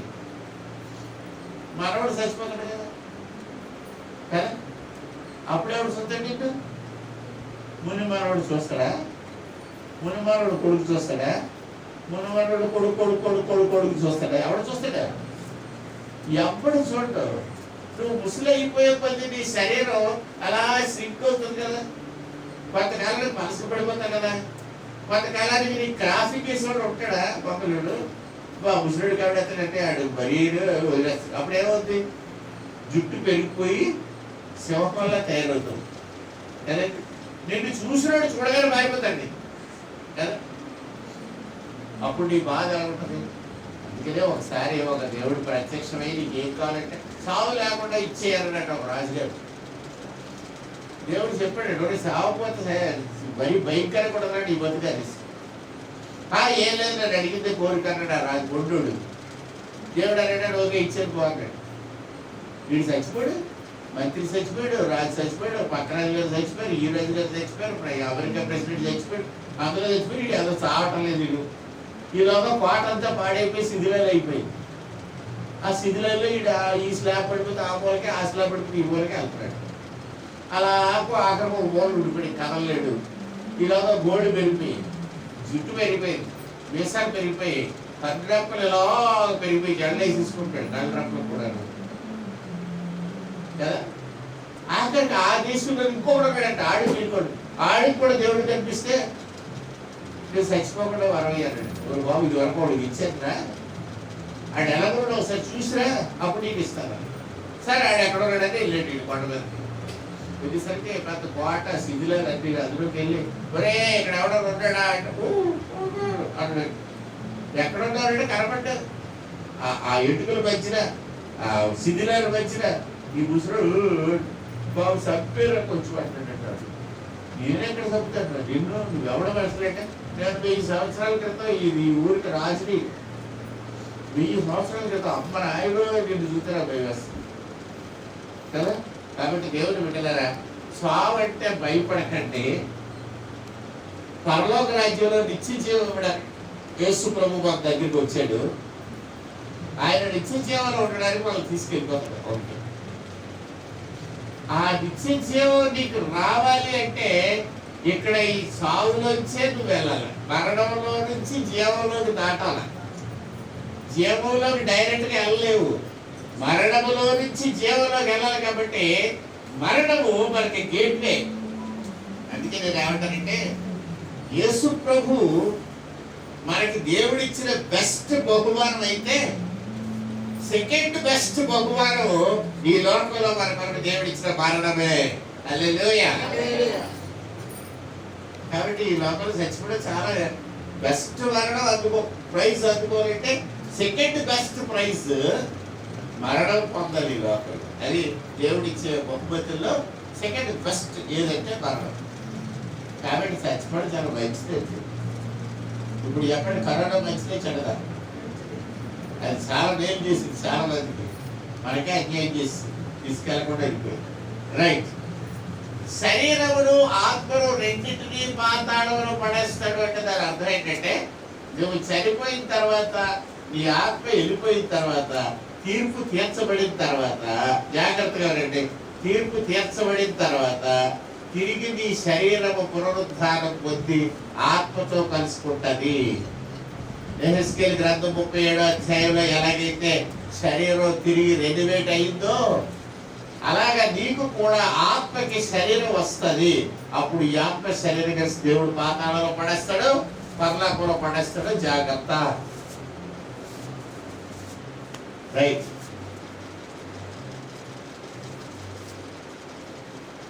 దేవుడి బిడ్డలారా, అన్ని కూడా భయంకరమైన విషయాలు చెప్పారు. దేవుడికి సంగతి ప్రవక్త అయిన యెషయా ద్వారా మనకి ఒక విషయాన్ని తెలియజేస్తున్నాడు. ప్రవక్త అయిన యెషయా రాసిన గ్రంథంలో 41వ అధ్యాయం 14వ వచనం.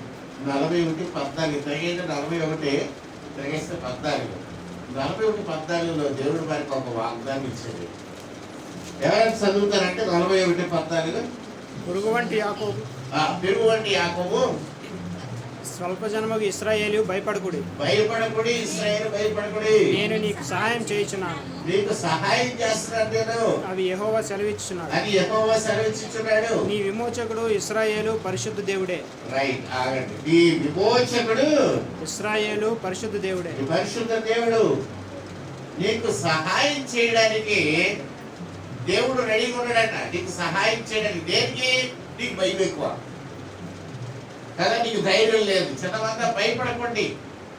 భయం ఎక్కువ కాబట్టి దేవుడు ఏం చేస్తాడంటే నీకు సహాయం చేయడానికి దేవుడు వస్తాడు. కాబట్టి చచ్చిపోతామని భయం ఉన్న వాళ్ళు అందరూ ఏం చేయాలా? ప్రభు నాకు సహాయం చేయకూడదు. ఆ ప్రభు ఏం చేస్తాడంటే, ఎలా సహాయం చేస్తాడట? ఆయన నీ విమోచకుడు. గుర్తుపెట్టుకోండి, ఏ పాపం అయితే మిమ్మల్ని పాతాళానికి తీసుకెళ్తాదో ఆ పాపము నుండి మిమ్మల్ని విమోచిస్తాడు కనుక ఆయన పేరు విమోచకుడు. హల్లెలూయా. ఆయన ఒకటే చెప్తున్నాడు, నా యందు విశ్వాసం ఉంచండి, అప్పుడు దేవుడు నీ కుటుంబం నీ ఇంటి వారుడు రక్షింపబడింది. దేవుని యందు నమ్మిక ఇస్తే నేను తప్పకుండా రక్షించబడతాను. యెషయా గ్రంథం 40 అధ్యాయం 11వ వచనం చూస్తే, ఆయన మార్గంలో వెళితే ఆ మార్గం ఎక్కడ తీసుకెళ్తుందట? నిత్య జీవానికి తీసుకెళ్తుంది. దేవుడు వాక్యం సెలవిస్తాం. కాబట్టి దేవుని ప్రియమైన జ్ఞాపకం పెట్టుకోండి. చిన్నమంద భయపడకండి, చిన్నమంద భయపడకండి. మీ భయం ఏంటో నాకు తెలుసు. మీ భయం చచ్చిపోతాడని భయం, ఎవడైనా చంపేస్తాడని భయం, పావు కలిసేస్తుందని భయం. అలాంటి భయాలు వద్దు. ఇంకా ఏంటి భయం?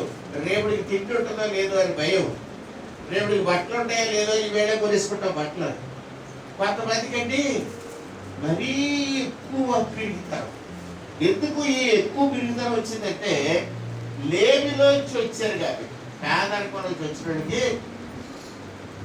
మరీ భయం. సపోజ్ పేదకుడు ఎవడో వచ్చాడు నాకు కూడా అనుకుందాం, నేను స్పెన్సర్లో తీసుకెళ్ళానండి, మరి నీకు అవసరమైన అన్ని ఏరుకోరా, ఈ బండిలో ఈ ట్రాలీలు వేసుకో కొనుక్కో అని చెప్పారు. ఆడు ఏం కొనుక్కుంటాడు తెలుసండి? బిస్కెట్లు ఏరేసుకుంటాడు, చాక్లెట్లు ఏరేసుకుంటాడు, సబ్బులు కూడా ఎన్ని సబ్బులు కొనుక్కుంటాడు తెలుసా కదండి. ఆడు సపోజ్ స్నానం చేయడం సబ్బులు అనుకోండి, ఎందుకు కొనుక్కుంటాడు? మీరు ఎందుకు కొనుక్కుంటారు కదండి? ఎన్ని సబ్బులు లెక్కేసుకున్నారు ఎప్పుడైనా? ఒక మనిషి ఒక వారానికి సబ్బు అనుకుంటాడు. ఆ లెక్క ఎన్ని సబ్బులు తీసేటప్పుడు ఇంకొక పనులు లెక్కేసుకుంటారు కదా. వారానికి సబ్బులు లెక్కేసుకో, ఒక రేట్ ఎంత చూసుకుంటే నీకు ఎంత ఖర్చు పెట్టారో తల్లిదండ్రులు అర్థమవుతుంది, రైట్? ఈ పేదరికం నుంచి వచ్చిన వాళ్ళు ఏం చేస్తారంటే ఆడికి 10 సబ్బులు సరిపోతాయి అనుకుంటే 100 సబ్బులు వేసేస్తారంట. ఎందుకంటే డబ్బులు ఇచ్చేవాడు చేయరు కదా, కొనుక్కోరా అంటాను కదా అన్న మాటకి కొరే ఇన్ని సబ్బులు ఎందుకురా, కొట్టేడుకుంటా వేయడం అడుగుతాను కదా, వెనకంట కొట్టేడుతా వేయడరా. ఇన్ని బట్టల సబ్బులు, ఇన్ని షాంపూలు, ఒక్కొక్క షాంపూ 354 రూపాయలు అంటారు. ఎందుకురా ఇన్ని షాంపూలు అంటారు అనుకోండి, ఆడేమంటాడు చేసా 354 కాదు, రిబేట్ ఉంది. ఎంత రిబేట్? రూపాయి. ఆడు 353 చేయించాడు, అందుకే 6 కొన్నాడు. రూపాయి తగ్గించాడు కదా, అందుకని ఎందుకు కొన్నాడంటే 6 షాంపూలు కొన్నాడు. ఏం చేసుకుంటారా ఏంటంటే ఏమో రేపు కొంటేమో మళ్ళీ రాయిగారి మనసు మారిపోతేమో, ఇప్పుడే నీకు ఏం కావాలో ఏరుకోవాలన్నాడు కాబట్టి గబ ఏరేస్తాడు. ఒక రోజు నా కొడుకు వాళ్ళ అమ్మనే సీఎంఆర్కి తీసుకెళ్ళాడు క్రిస్మస్ బట్టలు కొనడానికి. నేనే వెళ్ళేటప్పుడు ఎదురయ్యి ఎక్కడికి వెళ్తున్నాను అంటే సీఎంఆర్కి అమ్మని తీసుకెళ్తాను బట్టలకి అన్నాడు. మీ అమ్మ ఏం తెచ్చుకుంటే ఆ బట్టలు కొనేరా, మీరు డబ్బులు బాగున్నాయి మా దగ్గర, చిత్రం బాగా హౌసింగ్ లోన్ పెట్టావు, ఒక్కొక్కడికి 15 లక్షలు వచ్చి కాబట్టి ఆడి దగ్గర కూడా 10 లక్షలు ఉన్నాయి. మరి మీ అమ్మ కోరిక తీర్చిరా, ఏది కావాలంటే అది కొనిసుకోవద్దు అని సాగగానే కొనేసుకోబడ్డాడు. ఆడు వెళ్ళిపోయాడు, ఆ అమ్మ తీసుకెళ్ళి ఆ అమ్మని చెప్పాడు, అమ్మకి ఏం కావాలో కొనేసుకోవాలి తీసుకోవాలి. ముసలిది 74-80 సంవత్సరాల వయసు ఉంటుంది. అది ఎన్నిసార్లు కొన్నది గుర్తుందా నీకు? 13 చీరలు కొన్నదండి క్రిస్మస్కి. క్రిస్మస్కి ఎన్ని చీరలు? 13 చీరలు. అందులో కొన్ని చీరలు కమ్యూనిటీ టేబుల్ మీద కప్పడానికి కూడా పనికిరావు, అంటే పలాసిన డైలాగ్ చీరలు. అంత పలసని చీరలు మనిషిగా కూడా కట్టుకోదు, చెప్పాలని సిల్క్ శ్వేత కూడా కట్టుకోదు. అలాంటి చీరలు కొనదండి చూసింది. నేను అన్నాను, ఆవిడ వచ్చింది అన్ని చూపిస్తాను నాకు, చూశాను అన్నానమ్మా, ఈ ఇన్ని చీరల్లో ఒక్క చీర నీ కోడకి ఇచ్చి సంతోషపడుతుంది. కోడలంటే ఆవిడ కొడుకు భార్య. ఈ ముసలి ఏమన్నా తెలుసండి నాకు చెప్పి, నేను కొనుక్కోలేను ఏంటి ఈ డైలాగ్ చీర కూడా నువ్వు కట్టుకుంటావా? కట్టుకుంటాను. ఎందుకు కట్టుకోను? కమ్యూనిటీ కట్టుకుంటాను. వాడు కమ్యూనిటీగా ఇంకెక్కడ లేదండి. కాబట్టి దేవుడు విడలారా, మీకు ఫ్రీడమ్ ఇచ్చి కొనుక్కోండి అంటే స్పెన్సర్ మొత్తం కొనేస్తారు, పట్టుకొచ్చి బ్రాంచ్లు పెట్టుకుంటారండి. మీకు ఆర్థికంగా డబ్బులు ఎలా ఖర్చు పెట్టాలో తెలియదు అసలు, మీరు ఆర్థిక శాస్త్రం చదువుకోలేదు అసలు. అసలు డబ్బులు ఖర్చు పెట్టే పద్ధతి ఒకటి ఉందన్న సంగతి మీకు తెలియదు, నాకు తెలియదు. నేను ఎంతో ఎకనామిక్స్ చేశాను కాబట్టి తెలిసింది, నేను ఇవన్నీ చదివాను కాబట్టి నాకు తెలిసింది. నీ డబ్బు ఎలాగ దాచుకోవాలి, ఎలాగ ఖర్చు పెట్టాలి, నీ డబ్బుతో ఇతరులకు ఉద్యోగాలు ఎలాగ వస్తాయి, నీ డబ్బుతో బంగారం కొంటే నీ పిల్లల భవిష్యత్తు ఎలాగ నాశనం అయిపోద్ది, భారతదేశంలో ఉన్న ఈ కల్చర్ వల్ల, బంగారం కొనడం వల్ల ఈవేళ మీ పిల్లలకు ఉద్యోగాలు లేవు, గవర్నమెంట్ జాబ్స్ లేవు. కారణం ఏంటి? మీ అందరికీ చెవుదుద్దులు కావాలి, గాజులు కావాలి, వడ్డాణాలు కావాలి. మీరు బంగారం కొంటే మీ పిల్లలకు ఉద్యోగాలు రావు, ప్రభుత్వ ఉద్యోగాలు రావు. ఎలాగ రావండి? ఇంటికి రెండు చెప్తారు, పెద్ద తీరే ఉండదండి. అందుకే మన్మోహన్ సింగ్ ఏమన్నాడంటే, ఆర్థికవేత్త, పెద్ద పంజాబ్ యూనివర్సిటీలో ఎకనామిక్స్ ప్రొఫెసర్, ఆయన పాఠాలు చెప్తుంటే, పంజాబ్ యూనివర్సిటీలో చెప్తుంటే, బెంగాల్ యూనివర్సిటీలో ఒక ప్రణబ్ ముఖర్జీ మన ప్రెసిడెంట్ గారు ఆ పాఠాలు విని అద్భుతమైన మాస్టర్ గారు, ఇలాంటి మాస్టర్ గారు ఈయన పాల్గొకూడదని చెప్పి రాజకీయంలోకి తీసుకొచ్చాడు. తీసుకొచ్చిన తర్వాత మన్మోహన్ సింగ్ ప్రెసిడెంట్ అయిపోయాడు. బెనర్జీ ఎవరండి? ప్రణబ్ ముఖర్జీ మామూలు మినిస్టర్ అయిపోయాడు. అప్పుడు ఏమైందంటే, ఈ ప్రణబ్ ముఖర్జీ మన్మోహన్ సింగ్ సార్ అనవలసి వచ్చింది. ఆడు బాస్ అయిపోయాడు, మామూలుడు. ఆ తర్వాత మళ్ళీ ప్రణబ్ ముఖర్జీ ప్రెసిడెంట్ అయిపోయాడు. ఎప్పుడైతే ప్రెసిడెంట్ అయ్యాడో మన్మోహన్ సింగ్ ప్రణబ్ ముఖర్జీని సార్ అని పిలుస్తాడు. గొప్ప ఆర్థికవేత్త. అతను ఏం చెప్పాడంటే, బంగారం కొనకంటారా అని చెప్పాడు. మీరందరూ బంగారం కొన మానేస్తే మీ పిల్లలందరూ ఉద్యోగాలు వచ్చేస్తారు. ఎలా వచ్చేస్తారంటారు? ఎప్పుడైతే మీరు బంగారం కొనడం మానేస్తారో మీ డబ్బు ఏం చేస్తారు? బ్యాంకులో వేసుకుంటారు. బ్యాంకులో వేసుకుంటే ఈ డబ్బు అంతా బ్యాంక్ ఏం చేస్తుంది? ఎవడు పెడితే ఆడికి ఇచ్చి తాగంటారా అందో. బ్యాంక్ ఏం చేస్తుంది? పోలవరం ప్రాజెక్ట్ కట్టడానికో, లేకపోతే ఇంకా సెల్ ఫోన్లు కంపెనీగా పెట్టడానికో, మారుతి కార్లు పెట్టడానికో, స్కూటర్లు కంపెనీ పెట్టడానికో ఉపయోగిస్తే ఏమవుతుంది? స్కూటర్లు కంపెనీలు ఉద్యోగాలు ఇంజనీర్లు కావాలి, బీటెక్ వాళ్ళు అందరూ రెండే అంటాడు. అక్కడ ప్రాజెక్ట్ కడితే ఎవరు కావాలి? మెకానికల్ ఇంజనీర్లు కావాలి, రాళ్ళు ఎత్తడానికి కూలీలు కావాలి, సిమెంట్ పోయడానికి లేబర్ కావాలి, లారీ డ్రైవర్లు కావాలి, లారీకి పంచర్ వేసేవాడు కావాలి, టైర్లు మార్చేవాడు కావాలి, కొత్త టైర్లు కావాలి, రబ్బర్ కావాలి. వీళ్ళందరూ ఎవరండి? మన పిల్లలే, ఇంజనీర్లు. ఇక్కడ వాళ్ళు అందరూ వచ్చారు. ఆఖరికి సైకిల్ గాలి కొట్టినోడు కూడా కావాలి. ఆడికి అక్కడ ఉద్యోగం దొరుకుతుంది. పాల్గొనడం ఎలా వచ్చింది ఉద్యోగం? పెట్టుబడి పెట్టడం వల్ల. ఎక్కడి నుంచి వచ్చింది పెట్టుబడి? నువ్వు దాచుకున్న 1000-2000 రూపాయలు బ్యాంకులు వేసుకున్నవే ఆ డబ్బు. నీకు బ్యాంకులో 100 రూపాయలు వచ్చడం ఇష్టం లేదు, 100 తీసే, 100 రూపాయలు వచ్చొద్దు, 5 రూపాయలు వచ్చు. నీ కొడుకు ఎక్కడొక్క ఉద్యోగం? నీ కూతురికి ఆవిడెత్తడి ఎంటెక్ చదువుకున్నా 4 గీసుకోవడానికి డిగ్రీ ఎక్కువైంది. కాబట్టి వాక్యం చెప్తున్నది జాగ్రత్తగా వినండి. వాక్యంలో మీరు అర్థం చేసుకోలేరు ఆర్థిక శాస్త్రాన్ని. అందుకే ముందు ఆర్థిక శాస్త్రం చదివిన తర్వాత వాక్యం చదవండి. ఎంటెక్ చేసి రీసెర్చ్ చేసి అప్పుడు వాక్యం చదవండి. బాగా విద్యావేత్తలు అయిపోయి అప్పుడు చదవండి వాక్యం. వాక్యం చెప్తుంది నువ్వేది చదివేవో, ఏది కరెక్టో, ఏది రాంగో దేవుడు వాక్యం తెలియపరుస్తుంది. హల్లెలూయా. అటు చదువు లేదు, ఇటు బైబిల్ లేదు, మీకు ఏంటి తెలుస్తుంది? కాబట్టి దేవుడు బిడ్డలను సహాయం చేయండి. మీరు జాగ్రత్తగా చూడండి. యెషయా గ్రంథం 53 వాక్యంలో చెప్తున్నాడు, నీ అతిక్రమములన్నిటినీ దేవుడు తొలగిస్తున్నాడట. చిన్నమంతా భయపడకు, నువ్వు చేసిన తప్పులే మీకు క్షమించడానికి నా కుమారుడు అనేసి క్రీస్తు ప్రభువు ఉన్నాడు. మీరు చేసిన నేరాలన్నీ కూడా ఆయన మీద మోపబడ్డాయి. ఆయన సిలువలో మరణించి పునరుద్ధారుడై లేచాడు. నీవు ఆయన నమ్మిడి నిత్య జీవం కలుగుతుంది. హల్లెలూయా. నువ్వు ఆయన్ని నమ్మినట్టయితే చాలు. నీవు ఆయన ఇచ్చిన రక్షణ నమ్మినట్టయితే చాలు. ఆయన నమ్మినట్టు ఎలా తెలుస్తుంది? ఏదో కుండే ఉంది, బహిరంగంగా యేసు ప్రభువుల రక్షణను ఒప్పుకోండి. ఇదే మతం మార్పిడి కాదు, కులం మార్పిడి కాదు, ఏ మార్పిడి కాదు. మీ పేరు కూడా మార్చొద్దు అంటే మార్చం. దేవుడు సేవ గ్రంథంలో నీ పేరు రాసుకోవాలంటే నీవు ప్రభువుని నీ రక్షకుడిగా బహిరంగంగా ఒప్పుకోవాలంటే. ఒప్పుకుంటే నీ నిత్య జీవనం ఉంటారు. ఇంత సులువు అండి పరలోకంలో. అవునండి, అంత సులువు.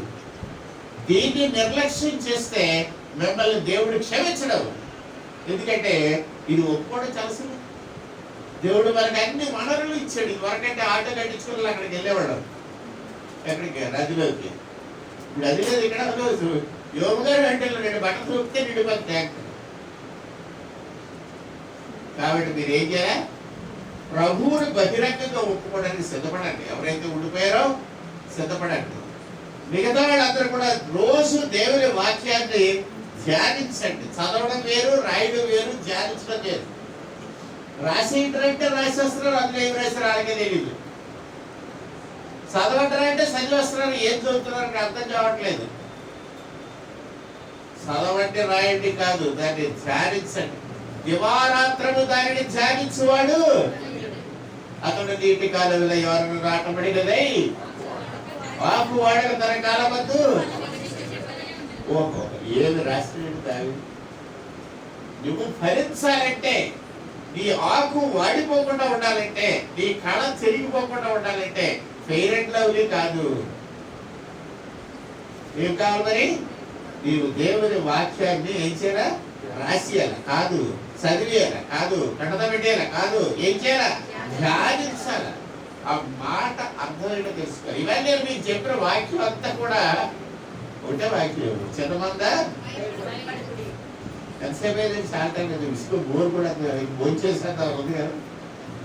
కారణం ఏంటంటే ఎంతసేపు చెప్పిన చిన్నమందా భయపడకండి అని చెప్తున్నాడు. కాబట్టి దేవుని ప్రియబిడ్డలారా, ఈ ఉదయకాలానికి చాలా ఉన్నాయండి చెప్తాను, ముగించేస్తుంది. ఎందుకంటే మీకు మనసంతా ఫుడ్ మీద పోయింది. కాబట్టి భోజనం చేసేయండి. శుక్రవారం రండి. ఎక్కువ మంది రారు, ఎంతమంది వచ్చినా 10 మంది లోతుగా వస్తారు. శుక్రవారం ఇంకా చక్కగా లోతుగా మీకు కావాల్సిన చెప్పలేదు. ఎందుకంటే ఆదివారం మనకి సంత అయిపోతుంది. ఎందుకంటే పిల్లలు అటు ఇటు గెలుగుతారు, వాళ్ళు చూసుకుంటుంటారు, పట్టుకుంటుంటారు, అదొక ఎంటర్టైన్మెంట్ అయిపోతుంది. శుక్రవారం పిల్లలు రారు, పెద్దలు వస్తారు. మీకు ఏమైనా దేవునిలో ఒక అమలు ఎదుగుదో అనుకుంటే అది శుక్రవారం పూట ఎదగడానికి మంచి అవకాశం ఉంటుంది. కాబట్టి ఆ టైం వేస్ట్ చేసుకోకుండా రండి, దేవుని వాక్యాలు వినండి, నిత్య జీవంలో ప్రవేశించండి. త్వరలో వచ్చండి, ప్రార్థన చేస్తుంది. ప్రేమ గల మా ప్రియ యేసయ్య, నీ పరిశుద్ధ నామాన్ని స్తుతిస్తున్నాం, ఆరాధిస్తున్నాం, మహిమపరుస్తున్నాం, గణపరుస్తున్నాం. ఇంతవరకు కూడా మీరు మాకు ఇచ్చిన అభయం. చిన్నమంతా భయపడకండి అని చెప్పారు, మీ మాట మేము విందాం. ఎస్ లార్డ్, మా భయాలన్నీ చచ్చిపోతామని, మా భయాలన్నీ రేపుడు ఉంటుందో ఉండదో అని ఇంట్లో పోగేసేసుకుంటున్నావు. ప్రభు, నీవు ఏనాటి బచ్చో ఆ రోజు ఇచ్చే దేవుడు. మన్నా కూర్చుకోవద్దన్నావు, ఏనాటిది ఆ రోజు కూర్చుకోమన్నావు. ప్రభు, మీకు స్తోత్రాలు. అట్టి గొప్ప విశ్వాసం మాకు ఇవ్వండి, మాకు నేర్పించండి. నీ వాక్యం అనుసారంగా జీవించే బ్రతుకు ప్రసాదించండి.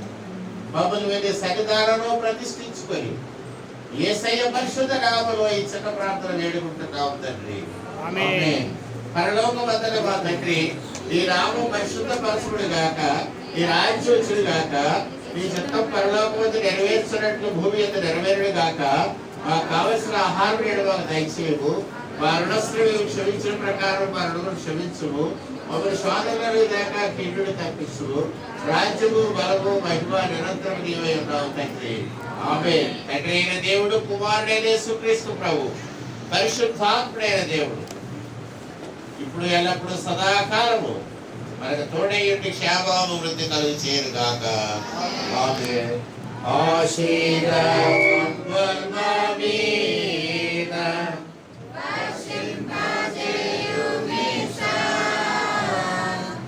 ఆశతో నమ్మియున్నాము, నీ సత్యవాగ్దానము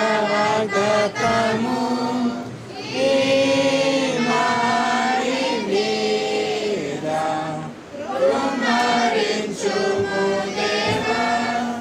కుమ్మర ప్రేమ వర్షంబు కుమ్మరించుము దేవా. అందరికి వందనాలండి. శుక్రవారం ప్రార్థన కూడా ఉంటుంది రండి. ఎవరైనా బాప్తిసం కావాల్సిన వారు ఉంటే ముందుగా తెలియచేయవలసింది కూడా మనం చేస్తున్నాను. ఇద్దరు ముగ్గురు ఉన్నట్టయితే మీకు బాప్తిసాలు కూడా ఇచ్చేయడం జరుగుతుంది.